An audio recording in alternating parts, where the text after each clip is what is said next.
आज हमारे रिपब्लिक पे खतरा है। आज खतरा केवल लोकतंत्र पे नहीं है, गणतंत्र पे खतरा है, रिपब्लिक पे खतरा है। और दुनिया का इतिहास बताता है कि जब जब रिपब्लिक पे खतरा होता है, ऐसे में संसद कोई काम नहीं आती, क्योंकि संसद में ही तो खतरा शुरू होता है। वो तो डॉक्टर नहीं, वो तो बीमारी की तो जड़ वहां पे है। और अफसोस, जब रिपब्लिक पे खतरा होता है तब न्यायपालिका भी बहुत काम नहीं आती। बहुत अच्छा है आज सुप्रीम कोर्ट में बाबा साहब की मूर्ति लगाई है उन्होंने, लेकिन उस मूर्ति से क्या सीखेंगे मुझे पता नहीं। जब जब रिपब्लिक पे खतरा होता है, संसद काम नहीं आती, कोर्ट कचहरी भी काम नहीं आते। कौन बचाएगा रिपब्लिक को? अंततः पब्लिक बचाएगी रिपब्लिक। और आज वो पब्लिक यहाँ पे इकट्ठा है, आज वो पब्लिक 28 राज्यों से आई है। तो चलिए एक संकल्प लेके जाते हैं, इस संविधान को बचाएंगे। और संविधान पे उंगली उठाने वाले, संविधान को नष्ट करने वाले, संविधान को तोड़ने वाले हर शक्ति का मुकाबला करेंगे, ताकि आगे से ध्यान रहे कि जो संविधान पे उंगली उठाएगा वो लाल किले पे खड़ा नहीं हो पाएगा। ये संकल्प लेके हम सब यहाँ से जाएं तो मिलके बोलते हैं, जय जय जय जय जय भीम, जय जय जय जय जय भीम। तो 20 साल तक यू टर्न नहीं मिलेगा हमारे को। इसलिए संविधान बचाने की प्रतिज्ञा जिसके मन में है वो सब तैयार हो जाएं। बस एक आखिरी बात, कौन बचाएगा इस संविधान को? वो लोग नहीं बचाएंगे जो 5000 साल से कुर्सियों पे बैठे हुए हैं, क्योंकि उन्हें पता है कि अगर कोई नया संविधान आया तो उनकी कुर्सी और मजबूत हो जाएगी। वो लोग नहीं बचाएंगे। वो संविधान दिवस पे आयोजन करेंगे लेकिन संविधान नहीं बचाएंगे। संविधान बचाने का काम किसे करना है? उसे जिसे 5000 साल तक इस देश में हाशिए पे रखा गया, सत्ता से बाहर रखा गया, शिक्षा से वंचित करके रखा गया, जिसको हर संस्कार से बाहर करके रखा गया, जिसको इस संविधान से आजादी मिली है, आज वो संविधान को बचाने का काम करेगा। और उसकी शुरुआत कैसे होगी? किसी भी चीज की शुरुआत कैसे होती है? अगर इस देश में जाति व्यवस्था नामक बीमारी का इलाज करना है तो इलाज कैसे होगा? डॉक्टर के पास आप जाते हैं, डॉक्टर क्या कहता है आजकल? कहते हैं डॉक्टर साहब पेट में दर्द है, कई दिन से बुखार चले जा रहा है। डॉक्टर कहता है जाके टेस्ट करवा लो, जाके अपने पेट का एक्सरे करवा लो, आप उसका जो कुछ करवाना है MRI करवा लो, कहता है ना डॉक्टर। तो इस देश की जाति व्यवस्था नामक बीमारी को अगर ठीक करना है तो उसका पहला कदम होगा जातिवार जनगणना। जातिवार जनगणना का मतलब सिर्फ ये नहीं है कि किस जाति की आबादी कितनी होगी, वो हमें पता है, वो पता लग जाएगा, वो कोई बड़ी बात नहीं है। किस जाति की आबादी कितनी है, ये संख्या का अनुमान लगाना जातिवार जनगणना का सबसे महत्वपूर्ण काम नहीं है।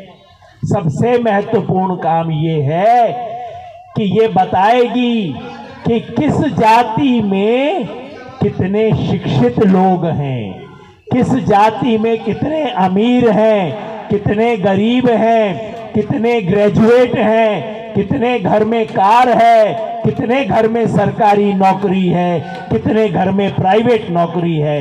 इसका हिसाब किताब देगी जातिवार जनगणना, पूरा एक्सरे और MRI करके देगी आपको इस देश का। तो अगर इस देश का इलाज करना है और अगर संविधान बचाना है, ये दोनों संघर्ष आज जुड़ गए हैं, क्योंकि इस देश को बचाने का काम वही करेंगे जो इस देश की सबसे बड़ी बीमारी का इलाज करना चाहते हैं और जो संविधान को उस इलाज के लिए अपनी बुक ऑफ मेडिसिन की तरह इस्तेमाल करना चाहते हैं। वही लोग आज इस देश के संविधान को बचाएंगे। इसलिए सबसे पहले जातिवार जनगणना। और आपने देखा होगा जातिवार जनगणना की बात होते ही कितना हड़कंप मच गया इस देश के अंदर। भाई मैं पूछता हूं, मेरे को कहीं हाथ में चोट लग गई, मुझे लगता है 3 दिन से दर्द हो रहा है, तो मैं कहां जाता हूं? अस्पताल जाता हूं एक्सरे करवाने के लिए। लेकिन मेरा एक दोस्त मेरे पास आता है, कहता है भाई एक्सरे मत करवा लियो। मैं कहता हूं भाई दर्द हो रहा है, 3 दिन से तकलीफ है, एक्सरे करवा के देख लेते हैं कहीं फ्रैक्चर तो नहीं है। तो 3 और लोग आ जाते हैं, कहते हैं ना ना ना ना एक्सरे मत करवा लेना तुम। फिर मैं आगे बढ़ता हूं तो वो मेरे सामने खड़े हो जाते हैं, कहते हैं एक्सरे नहीं होने देंगे और कुछ भी हो जाए। अब समझ लो वो आपके दोस्त हैं कि आपके दुश्मन हैं जो कह रहे हैं कुछ भी हो जाए एक्सरे नहीं होने देंगे। इसका मतलब उन्हें पता है एक्सरे में क्या निकलेगा और वो नहीं चाहते कि मुझे पता लग जाए, वो नहीं चाहते कि डॉक्टर को पता लग जाए, वो नहीं चाहते कि इस बीमारी का इलाज हो जाए।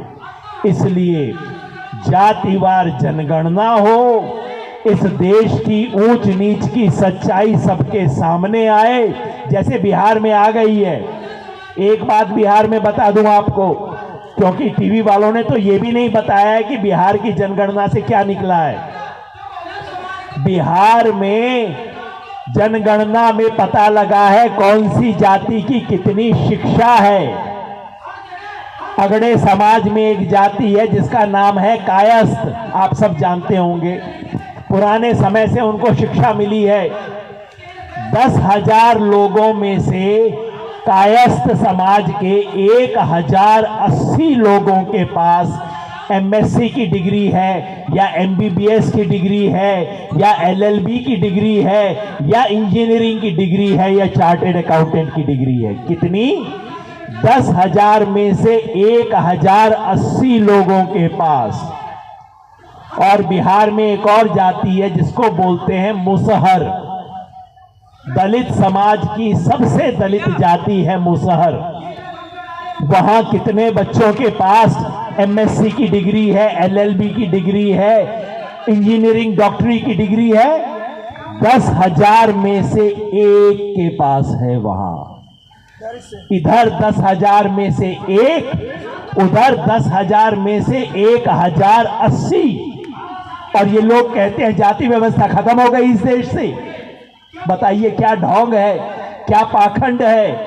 मैं चाहता हूं जिस तरह से बिहार की सच्चाई देश के सामने आई है, उसी तरह से इस पूरे देश का कच्चा चिट्ठा सारे देश के सामने पेश होना चाहिए, ताकि हर व्यक्ति को पता लग सके कि सच्चाई क्या है इस देश की, किसके पास कितनी डिग्री है, किसके पास कितनी सरकारी नौकरी है, किसके पास प्राइवेट नौकरी है, किसके पास कार है, किसके पास एयर कंडीशन है।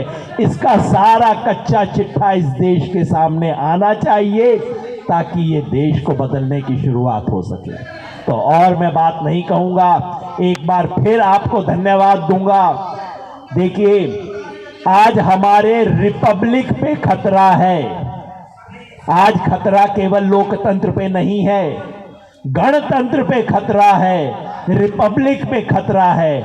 और दुनिया का इतिहास बताता है कि जब जब रिपब्लिक पे खतरा होता है, ऐसे में संसद कोई काम नहीं आती, क्योंकि संसद में ही तो खतरा शुरू होता है।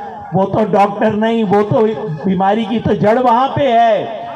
और अफसोस, जब जब रिपब्लिक पे खतरा होता है, तब न्यायपालिका भी बहुत काम नहीं आती। बहुत अच्छा है आज सुप्रीम कोर्ट में बाबा साहब की मूर्ति लगाई है उन्होंने, लेकिन उस मूर्ति से क्या सीखेंगे मुझे पता नहीं। जब जब रिपब्लिक पे खतरा होता है, संसद काम नहीं आती, कोर्ट कचहरी भी काम नहीं आते। कौन बचाएगा रिपब्लिक को?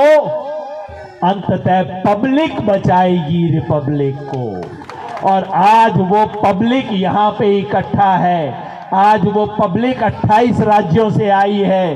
तो चलिए एक संकल्प लेके जाते हैं कि संविधान को बचाएंगे और संविधान पे उंगली उठाने वाले, संविधान को नष्ट करने वाले, संविधान को तोड़ने वाले हर शक्ति का मुकाबला करेंगे, ताकि आगे से ध्यान रहे कि जो संविधान पे उंगली उठाएगा वो लाल किले पे खड़ा नहीं हो पाएगा।